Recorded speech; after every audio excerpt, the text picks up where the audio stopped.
안녕하세요.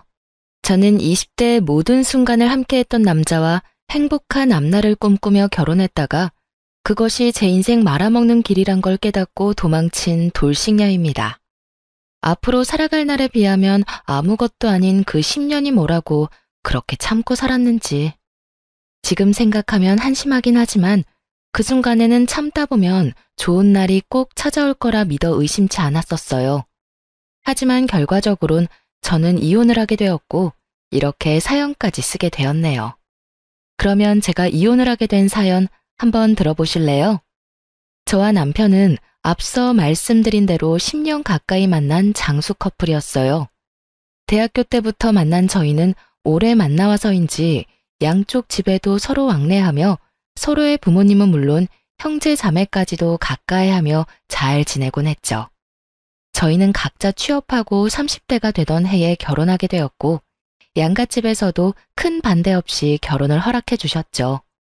시댁은 친정에 비해 부유한 편은 아니었는데 시부가 퇴직하며 투자를 잘못하는 바람에 집도 팔고 전세살이하고 있었고 그나마 노후 자금으로 조금 빼놓은 것이 시댁 재산의 전부였어요. 그런 시댁과는 달리 친정엔 물려받은 재산이 있었어요. 아빠가 미리 투자 목적으로 사둔 건물이 많이 오르기도 했고 공실도 없이 세도 꽤 받던 터라 생활 걱정은커녕 일을 하지 않아도 따로 모이는 돈도 있으니 이 정도면 꽤 사는 정도였죠. 이러한 집안 차이에도 부모님은 괜찮다며 두 사람만 잘 살면 된다며 저희의 결혼을 지지해 주셨죠. 하지만 막상 결혼을 준비하는 과정에서 준비가 되지 않아도 너무 되지 않은 남편의 형편에 실망스러운 내색도 하시긴 했었습니다. 직장 생활을 한 지가 언젠데 모은 돈이 그렇게 없다는 게 말이 되니? 동훈이 집이야 아버지가 그렇게 되시면서 힘들어졌다고 쳐도 동훈이는 직장 생활을 하면서 어느 정도는 모아뒀을 거라 생각했는데 이건 거의 없는 거나 마찬가지지 않니? 이래서 살림살이도 못 사겠네. 엄마, 내가 돈 많고 능력 좋은 사람 만나서 결혼할 거면 동훈이랑 결혼한다고 했겠어? 엄마도 늘 그랬잖아. 젊어 고생은 사서도 한다고. 그러니까 너무 나쁘게만 보지 말고 그간 월급 받아 집안 돕는다고 따로 모으진 못했다고 좋게 생각해줘. 아휴, 누가 그걸 몰라서 이러니? 아무리 생각해도 고생은 너만 할 것 같아서 그래.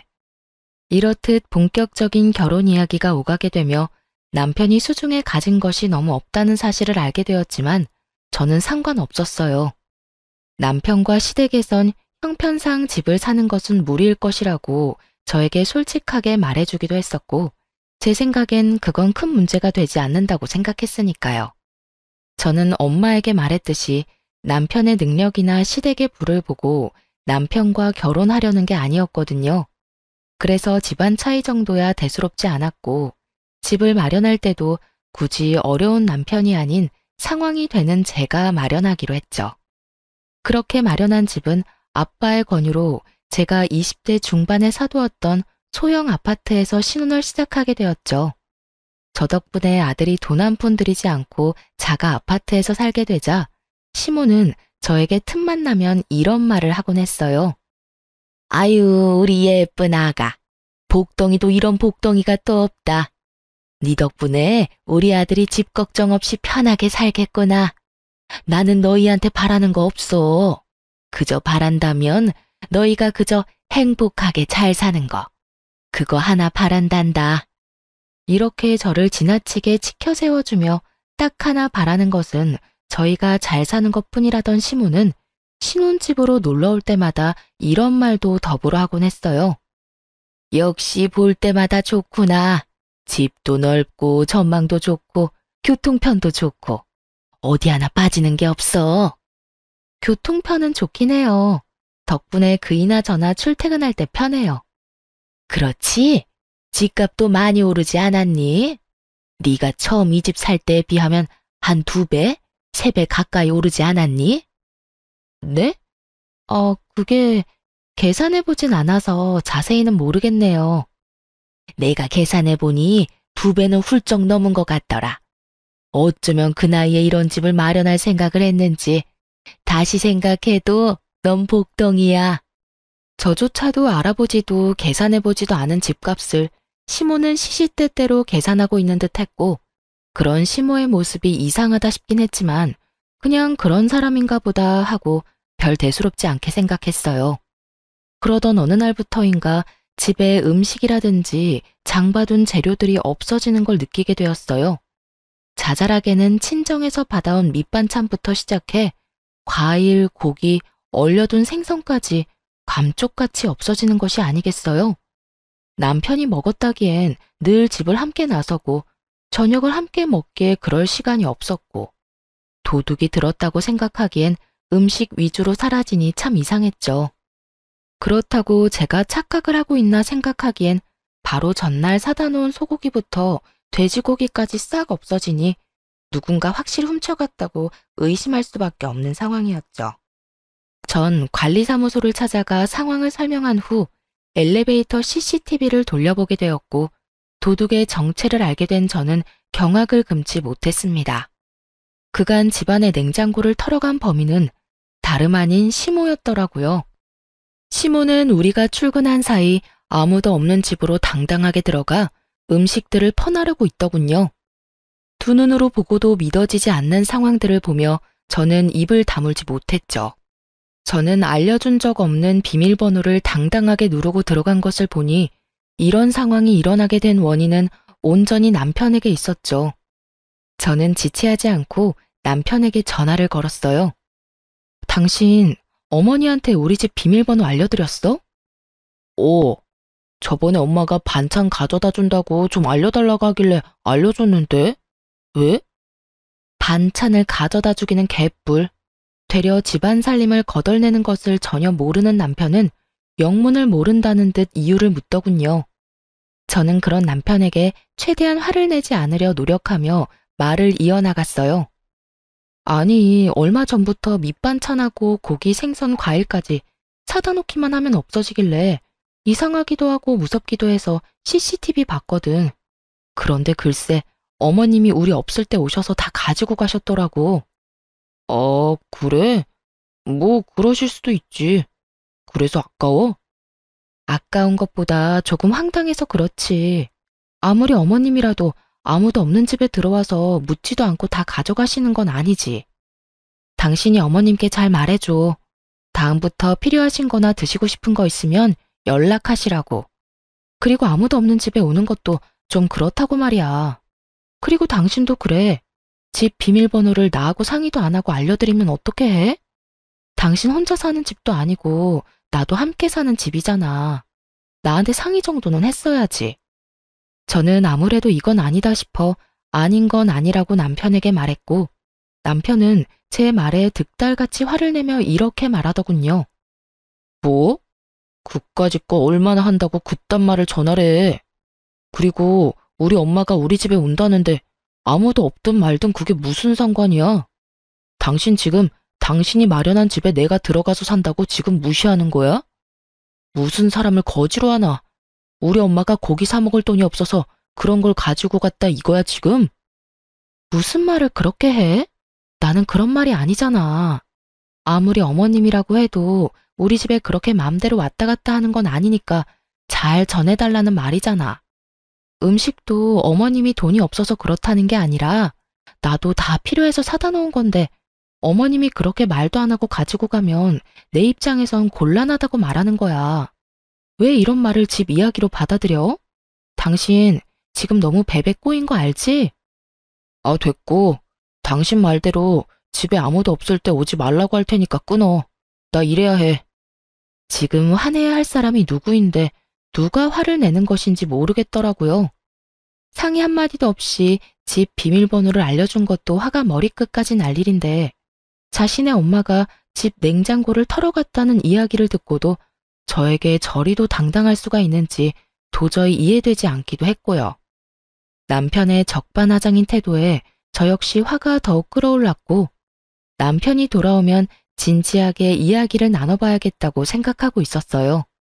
그런데 막상 퇴근하고 돌아온 남편은 통화할 때와는 전혀 다른 모습으로 저에게 사과를 하기 시작하더군요. 여보, 아까는 내가 미안해. 회사에서 좀 안 좋은 일이 있었는데 당신한테 그런 말까지 들으니까 괜한 자격지심에 말이 나쁘게 나가버렸어. 우리 엄마가 잘못한 일이 분명한데 내가 미안해. 그리고 비밀번호도 당신한테 아무 말도 하지 않고 알려줘서 미안. 나는 그냥 엄마가 반찬 만들어서 냉장에 넣어두고 간다고 하니까 대수롭지 않게 생각하고 그냥 알려줬던 거지 다른 뜻은 없었어. 저렇게 저자세로 나오니 잔뜩 화가 났던 마음이 조금 풀리더군요. 무엇보다 회사에 있는 사람한테 전화로 그런 이야기를 했다는 것이 마음에 걸리기도 했고요. 여보, 당신 마음 잘 알겠어. 나도 당신 회사에 있는 시간에 집안일로 전화해서 미안해. 앞으론 이런 일로 얼굴 붉히는 일 없도록 신경 써줘. 나도 다른 건 몰라도 회사에 있을 땐 이런 일로 전화하진 않을 테니까. 알겠어. 엄마한테 앞으로 집에 마음대로 오는 건 자제해달라고 좋게 이야기할게. 당신 곤란하지 않도록 잘 이야기할 테니까 이제 걱정하지 마. 이 사건 이후 남편이 말을 잘하긴 했는지 시모가 아무도 없는 집에 오는 일은 없었어요. 그런데 주말처럼 우리가 쉬고 있을 때 집으로 오는 날이 잦아졌고 그럴 때마다 음식을 대신해 아예 다른 걸 사달라고 부탁하더군요. 어느 날은 누가 봐도 티나게 억지 장기침을 하더니 공기청정기가 없어 그렇다며 하루 종일 기침을 해대는 바람에 공기청정기를 사드렸고 어느 날은 우리 집 TV가 크고 좋다고 하며 하루 종일 TV 타령을 하는 바람에 남편이 결국 TV를 바꿔준다고 하고 나서야 집으로 돌아가더군요. 무슨 5살짜리 애도 아니고 갖고 싶다고 떼쓰는 모양새와 다름이 없었고 올 때마다 한두 푼짜리도 아닌 가전제품들을 뜯어내니 시모의 방문이 무서울 지경이더군요. 그렇다고 해서 딱 잘라 안 된다고 하기에도 좀 그런 상황이었고요. 하지만 어느 날은 또 집으로 놀러와 세탁실에 있는 세탁기와 건조기를 만지며 참 좋다고 하는데 정말 이건 아니다 싶더군요. 저희 부부가 무슨 억대 연봉을 받는 사람들도 아니고 이때껏 마련해드린 것들도 할부가 갚아나가느라 힘든 지경인데 세탁기와 건조기가 말이나 되는 상황이냐고요. 시모는 저의 예상대로 온종일 세탁기와 건조기 타령을 해댔고 남편은 당장이라도 사줄 요량으로 시모의 말에 맞장구를 치고 있더군요. 저는 그 두 사람을 막아야만 했고 결심이 선 저는 두 사람 앞에 앉아 이렇게 말했습니다. 세탁기, 건조기 있으면 좋지. 여보, 들어보니 어머님이 갖고 싶어 하는 것 같은데 장만해 드려. 정말? 정말 사드려도 돼? 어머 아가, 정말 나 사도 되겠니? 그럼요. 사는 김에 우리 친정 것도 같이 결제하고. 우리 엄마도 세탁기하고 건조기 갖고 싶다고 했는데 이왕 사는 거 양쪽 집 똑같이 사드려야 하지 않겠어?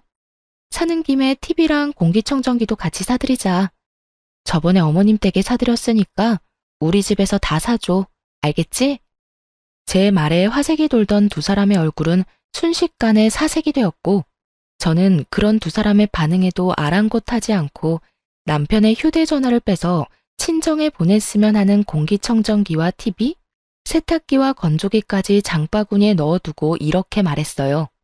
장바구니에 다 넣어뒀으니까 어머님이 사고 싶다는 거랑 같이 결제하면 돼. 할부는 부담되지 않는 선에서 알아서 하고.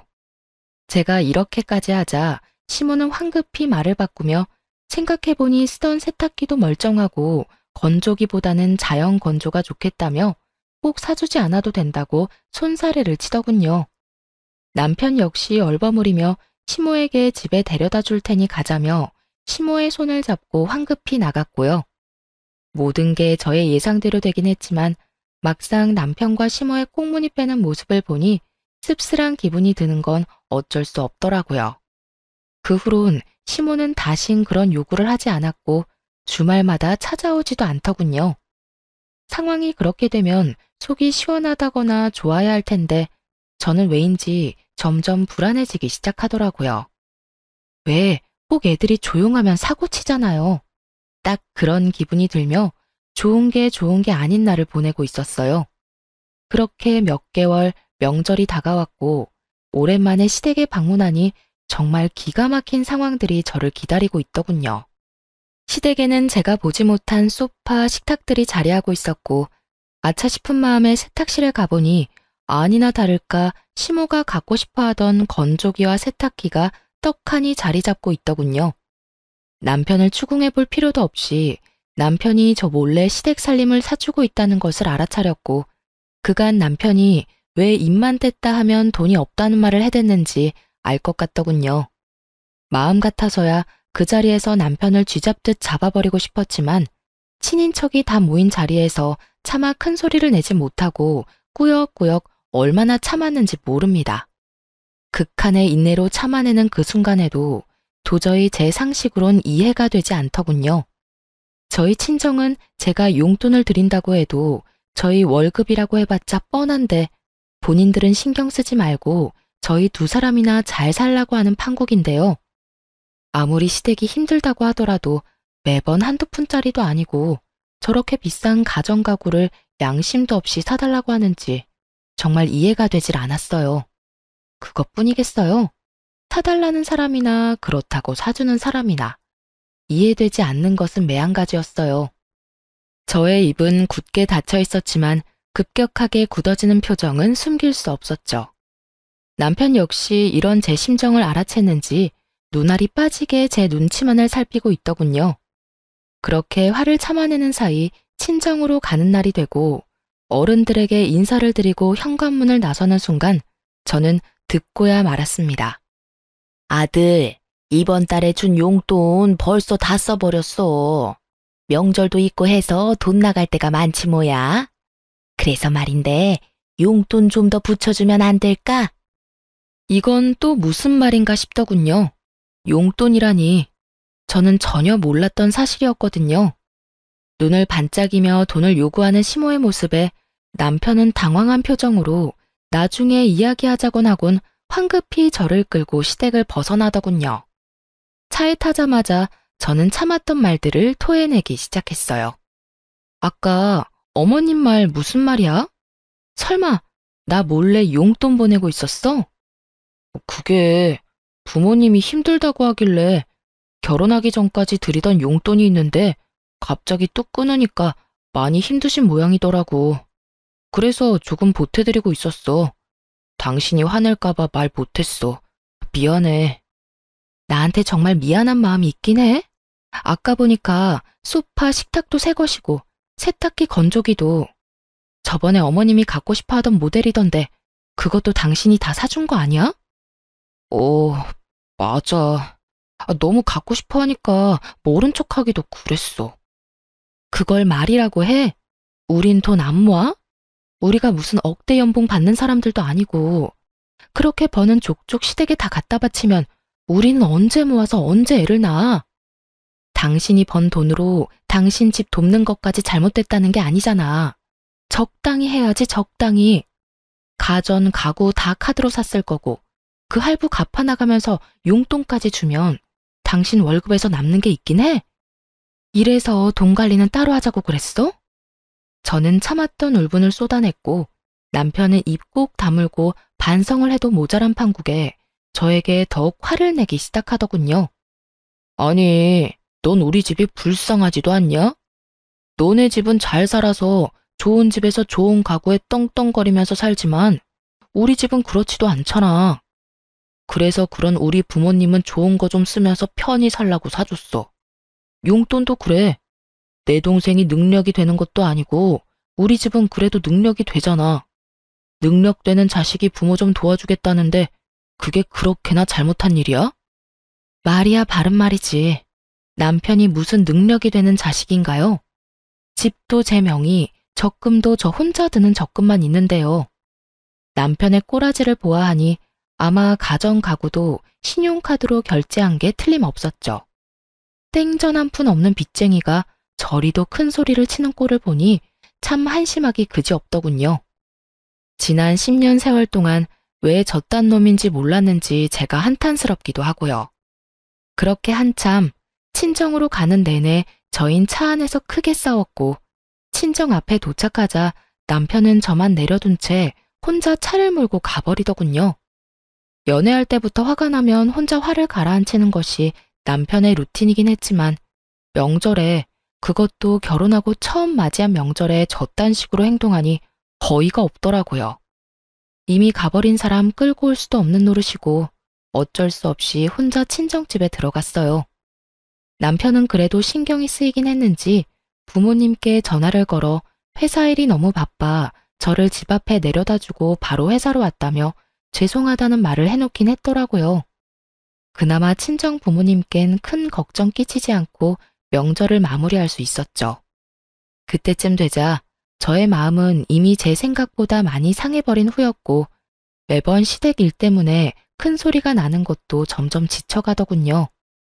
그 후 남편과 화해 비슷한 걸 시도하긴 했지만 명확히 해결된 것은 없었고 그저 표면적으로 화해를 했을 뿐 저희는 꼭 필요한 말만 주고받는 대면대면한 사이가 되어가고 있었습니다. 그렇게 저의 마음이 상해가던 어느 날 회사에서 일을 하고 있는데 갑작스럽게 고열이 나기 시작하더니 기운이 하나도 없더라고요. 그래서 급하게 오후 반차를 쓰고 병원에 들렀다가 오후 2시에 집에 도착했어요. 그런데 현관에 남편 신발이 떡하니 보이는 거 아니겠어요? 설마 했는데 집에서 컴퓨터를 하고 있는 남편과 마주치게 되었죠. 분명 아침에 저와 함께 출근을 했던 남편인데 집에 있으니 무슨 일인가 싶더군요. 처음엔 저처럼 몸이 좋지 않은가 싶기도 했지만 저를 발견하고 화들짝 놀라는 남편의 모습에 수상함을 느끼고 남편을 추궁하기 시작했죠. 당신 왜 집에 있어? 회사는? 그게 어떻게 된 일이냐면, 그게 말이지 여보. 말 흐리지 말고 똑바로 말해. 회사에 있을 시간에 왜 집에서 이러고 있냐고. 꼴을 보니 방금 온 것도 아닌 것 같고. 똑바로 말 못해? 저의 추궁에 남편은 한참을 망설이더니 충격적인 사실을 털어놓기 시작했어요. 그게 사실은 회사 그만둔 지 며칠 됐어. 아니, 강 과장 그 자식이 하루가 멀다고 날 못 살게 굴잖아. 그래서 좀 들이박았더니 그 뒤로는 날 더 심하게 들들 볶아서 도저히 못 참겠더라고. 그래서 그냥 그만둬 버렸어. 뭐? 고작 그런 일로 회사를 그만둬? 당신이 무슨 애도 아니고 직장 상사가 싫은 소리 좀 했다고 회사를 관두면 어떻게 해? 아니, 애초에 퇴사하기 전에 나하고 상의 정도는 했어야지. 당신 나하고 결혼한 거 잊었어? 당신이 우리 집 가장인 거 잊었냐고. 나도 당신한테 말하고 싶었지. 그런데 당신도 알다시피 요즘 우리 좀 그랬잖아. 그래서 입이 안 떨어지더라고. 이것까지만 해도 머리끝까지 화가 나는데 남편은 눈치도 없이 제 화를 폭발시키고야 마는 말을 짓거리기 시작했어요. 이왕 다 온 김에 당신이 우리 집에 용돈 좀 주면 안 될까? 당신도 다 알잖아. 내가 우리 집에 용돈 주고 있던 거. 아직 회사 그만둔 거 말 못해서 용돈은 줘야 할 것 같은데 당신이 좀 주라. 나 요즘 재취업 준비하고 있으니까 금방 취업할 수 있을 거야. 그러니까 길어도 2달 정도만 당신이 좀 부담해줘. 너 진짜 제정신이야? 용돈 같은 소리 안 해 진짜. 지금 우리 생활이 다 무너지게 생겼는데 당신은 이 와중에 당신 집 용돈 걱정이나 하고 있어? 이게 무슨 말도 안 되는 소리야 도대체.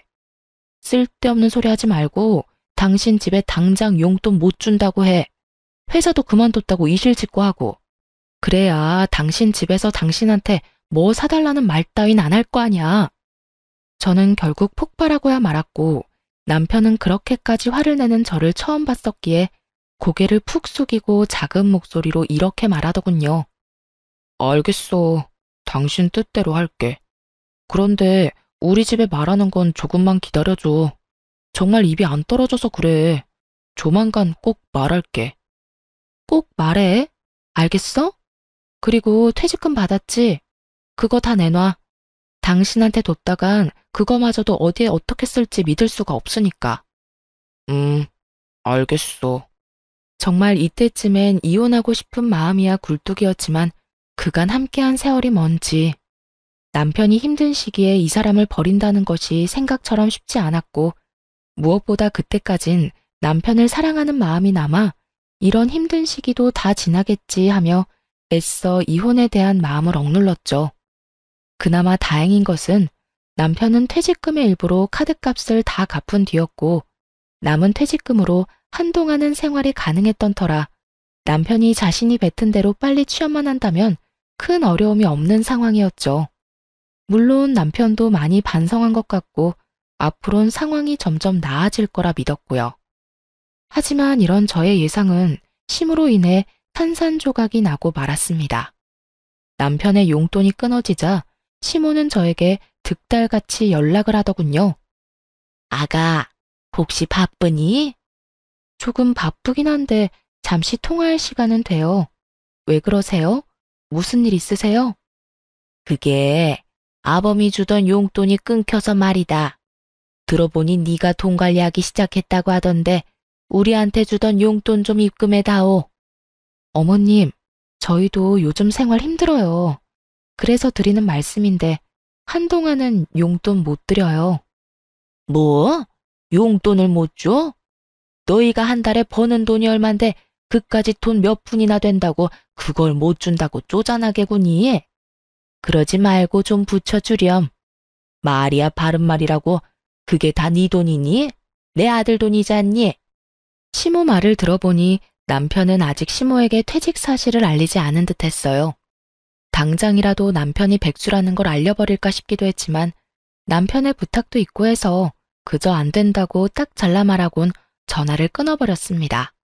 그 뒤로도 시모의 연락이 오긴 했지만 전 다 무시해버렸고 상황이 그렇게 되자 시모는 다시 저희 집을 들락날락하며 음식들을 다시 훔쳐가기 시작하더군요. 그까짓 고기, 과일이 얼마나 한다고 그렇게까지 예민하게 구냐 하는 분들도 계시겠지만 제가 챙겨주는 것도 아니고 훔쳐가듯 가지고 가니 기분이 상하는 건 당연했어요.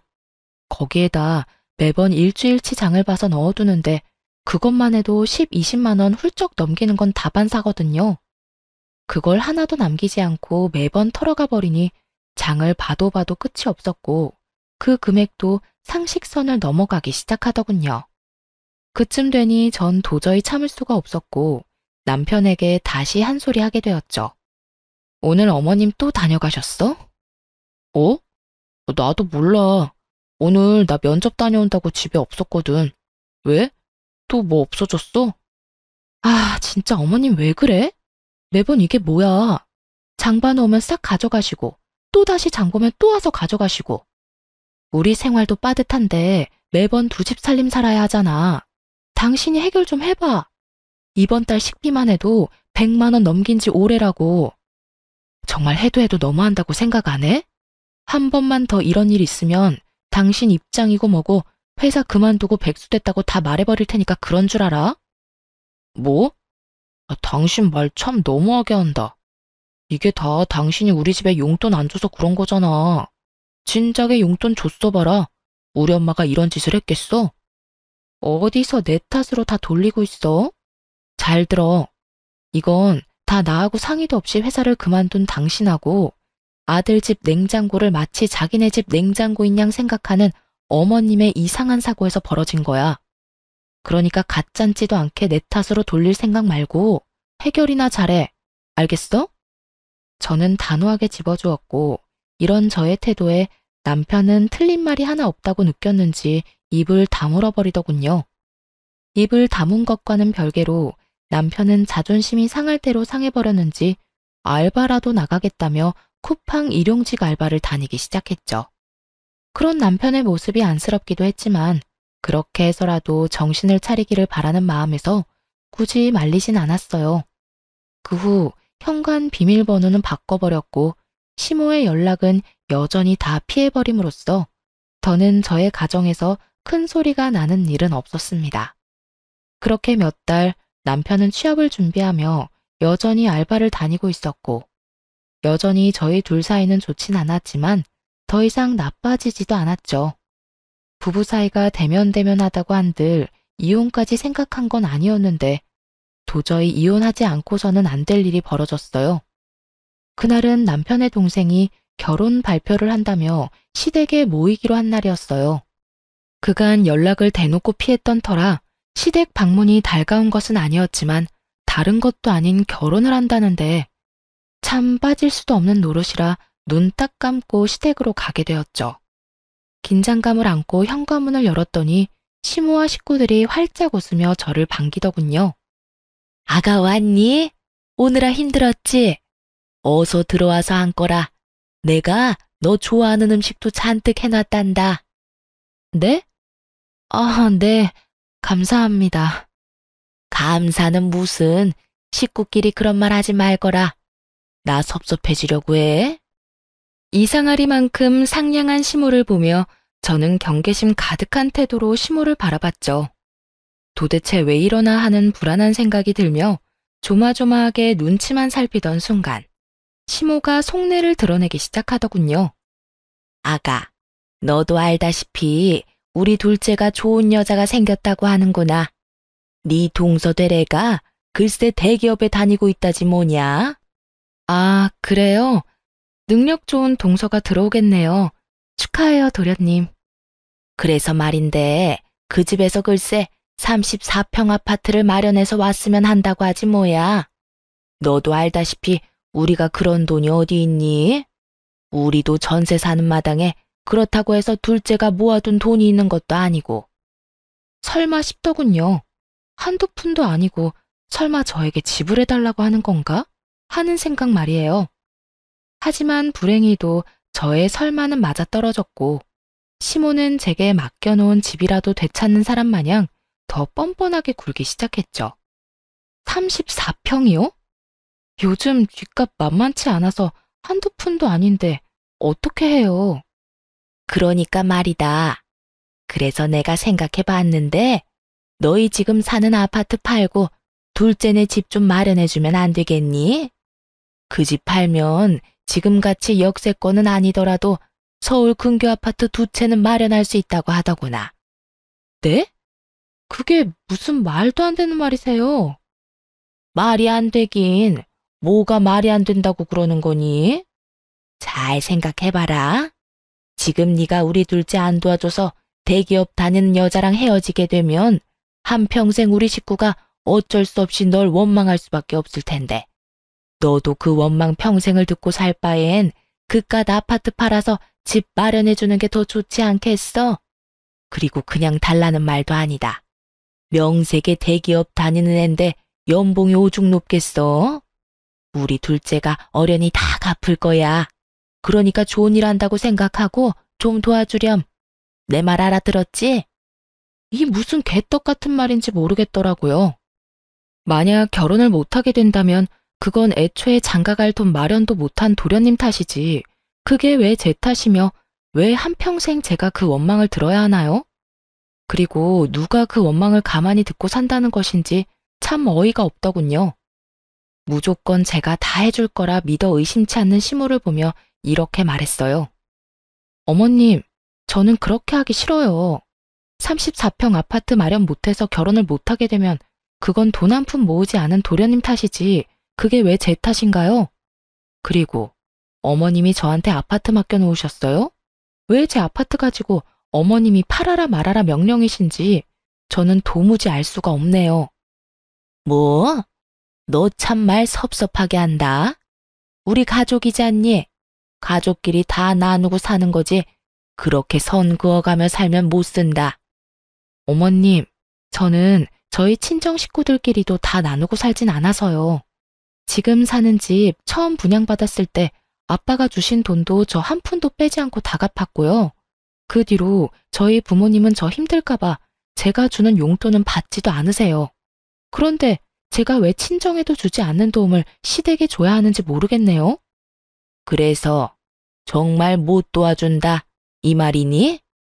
네, 저는 절대로 못 도와드려요. 시댁에서 저에게 집을 맡겨둔 것도 아니고 부탁하는 주제에 당당한 것도 황당한데 제가 도와줄 것이 당연하다는 듯 몰고 가는 시모의 태도에 저는 더욱 화가 나더군요.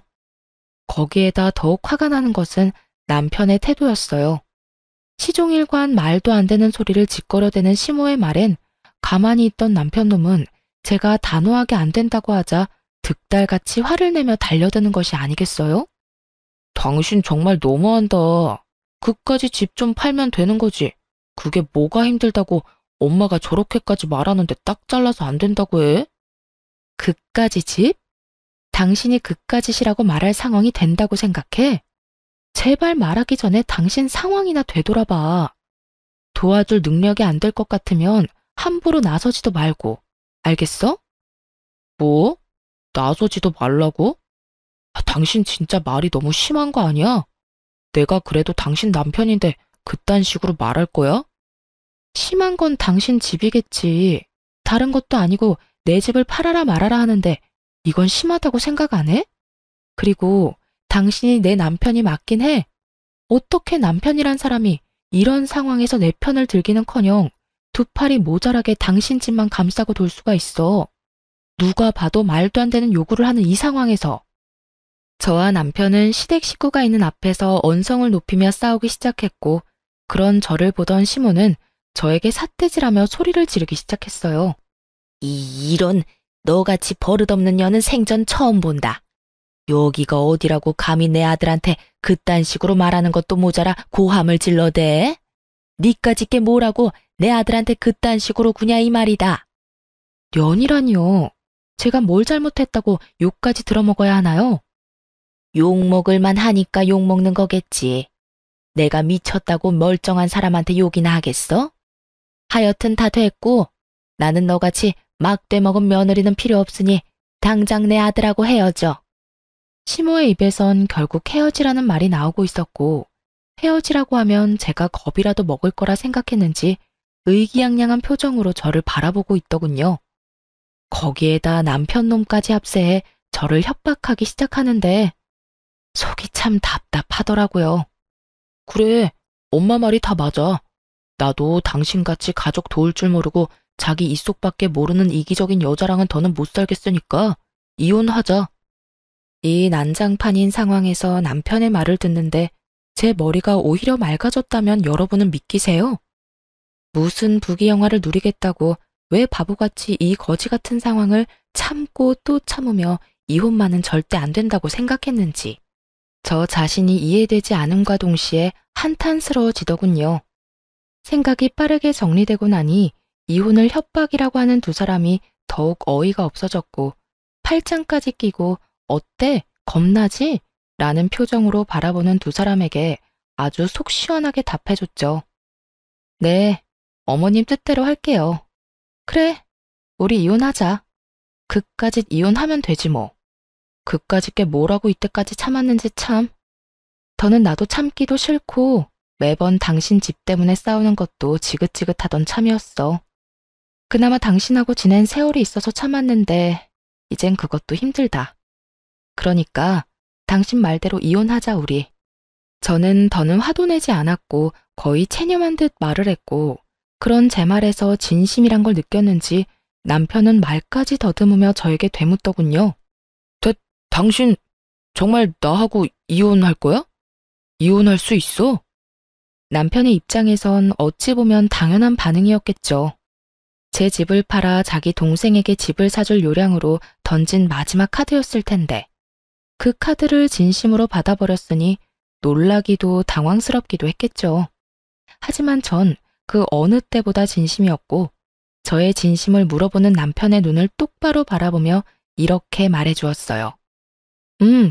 나 당신하고 이혼할 수 있어. 당신도 알잖아. 나 허튼 소리 하는 사람 아니라는 거. 특히나 이혼같이 중요한 문제는 더욱 그렇고. 남편의 저의 확고한 대답에 이건 아니라는 표정으로 고개를 숙였고 그런 저를 보며 시모는 기가 찬다는 듯 헛웃음을 뱉어내더군요. 참 차라리 잘 됐어. 집 있는 게 무슨 유세라고 콧대 높게 구는 꼴이 보기 싫었는데 잘 됐지 뭐. 아들, 이참에 그냥 이혼해.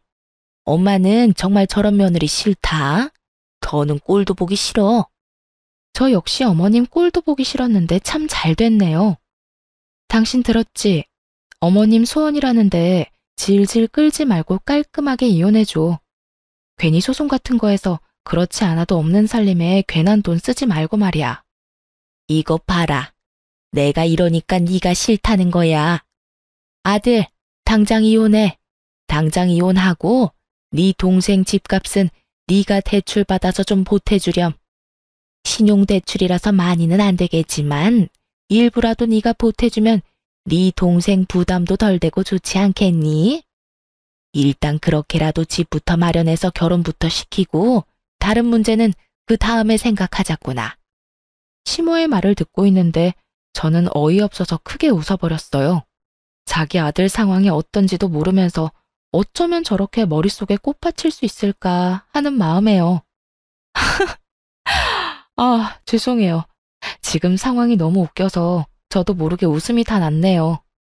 시모는 저를 미친 사람 마냥 쳐다봤고 남편은 제 입에서 어떤 말이 나올지 몰라 안절부절 못하고 저의 눈치만 살피고 있더군요. 넌 지금 이 상황이 웃기니? 네, 조금 많이요, 어머님. 지금 어떤 큰 계획을 세우고 있는지 알겠는데요. 아마 그렇게는 안 될 거예요. 뭐? 그게 무슨 소리야? 어머님 그 잘나신 아들이요. 회사 과장이 싫은 소리 좀 했다고 회사 때려치우고 백수된 지 오래됐어요. 아, 일용직 알바라도 나가고 있으니 백수는 아닌가? 뭐라고? 너 그게 사실이야? 시모는 인상을 잔뜩 구기며 남편에게 물었고 남편은 한숨을 크게 내쉬며 모든 사실을 털어놓았어요. 어쩌다 보니 그렇게 됐어. 그러면 우리 둘째 집은? 결혼은? 넌 왜 진작 엄마한테 아무 말도 안 한 거야? 아니, 그리고 회사까지 그만둔 마당에 넌 뭘 믿고 이혼을 하자고 말한 거야? 그거야. 엄마가 먼저 헤어지라고 하니까 나도 홧김에 그런 거지. 그리고 누가 진짜 이혼하자고 할 줄 알았나? 그야말로 오합지졸이 따로 없더군요. 한심해서 저를 몰아세울 때는 언제고 이젠 서로 잘못했다고 따지고 드는 꼴이라니. 정말 볼만하더라고요. 그렇게 한참을 옥신각신하던 두 사람은 아무리 생각해도 제가 가진 집밖에 답이 없다 싶었는지 제 눈치를 급하게 살피기 시작했고 구질구질하게 매달리기 전에 전 최후의 한 방을 날려버렸습니다.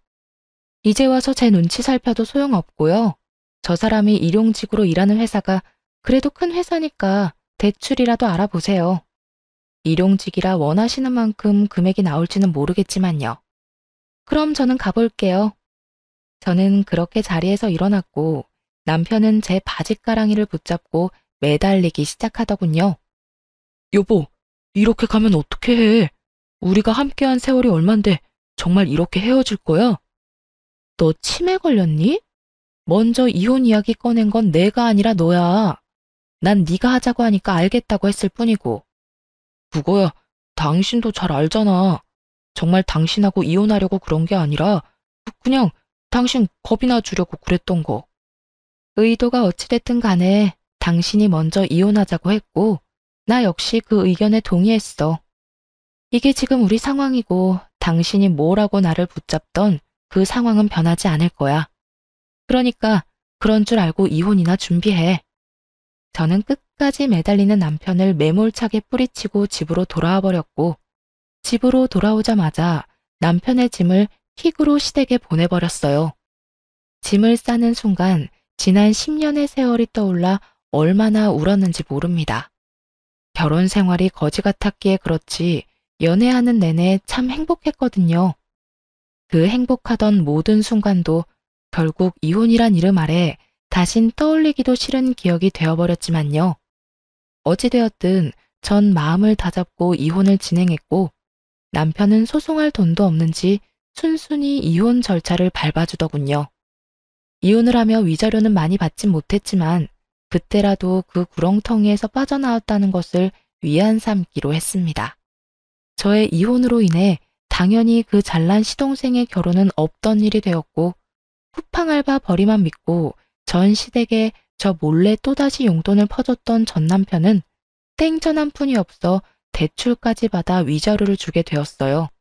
그 덕에 오갈 데도 없는 빚쟁이 신세가 되어 전 시댁으로 돌아가게 되었고요. 이혼이 확정되던 날 전 시모가 다 죽어가는 목소리로 전화가 왔더군요. 무슨 일이세요? 더는 통화할 일 없는 것 같은데요. 아가, 그러지 말고 다시 한번 생각해보면 안 되겠니? 이제 와서 생각해보니 내가 도대체 무슨 짓을 했는가 싶더구나. 너 같은 복덩이한테 내가 감사한 줄도 모르고 그간 너무 심했다 싶어. 왜요? 백수의 빚쟁이까지 된 아들 데리고 살려니까 앞날이 캄캄하세요? 그래서 이제 와서 저한테 이렇게 용서를 구하시는 거예요? 꼭 그래서 그런 게 아니라 너희 둘 서로 많이 사랑했지 않니? 괜히 내가 너희 사이를 갈라놓은 것 같아서 마음이 편치 않아서 그래. 그러니까 다시 한 번만 생각해보면 안 되겠니? 내가 이렇게 용서를 구하마. 전시모는 떨리는 목소리로 잘못을 뉘우쳤다며 제발 한 번만 용서해달라고 굽신거렸어요. 더는 대꾸할 가치도 없다고 느낀 저는 그대로 전화를 끊어버렸고요. 끊어버린 후에 바로 차단까지 해버렸어요. 그 후론 연락이 닿는 일은 없었고 전 남편도 저를 찾아오거나 하진 않더군요. 그렇게 질기고도 구질구질한 인연이 끝난 후 저는 누구보다 잘 지내고 있습니다. 전 시모의 말대로 아파트 값이 많이 오른 저의 첫 집은 시세에 맞게 잘 처분해 큰 이익을 남겼고 집을 판 돈으로 회사에선 좀 멀긴 하지만 오랜 저의 로망이었던 주택을 매매했네요. 요즘 혼자 사는 재미를 제대로 느끼고 있어요. 주말이 되면 마당 정원 꾸미는 맛에 푹 빠져 시간 가는 줄 모르고 살고 있거든요. 노동을 하면 잡생각이 들지 않은 점이 좋기도 하고 다 하고 나면 몸도 마음도 뿌듯할 만큼 멋지게 변해 있는 정원을 보는 재미도 있고요. 더없이 좋은 취미 생활이라고 생각이 드네요. 저에게 잘 맞기도 하고요. 전 남편과 함께 했던 세월이 길었던 만큼 정신적 스트레스가 아예 없었던 건 아니었어요.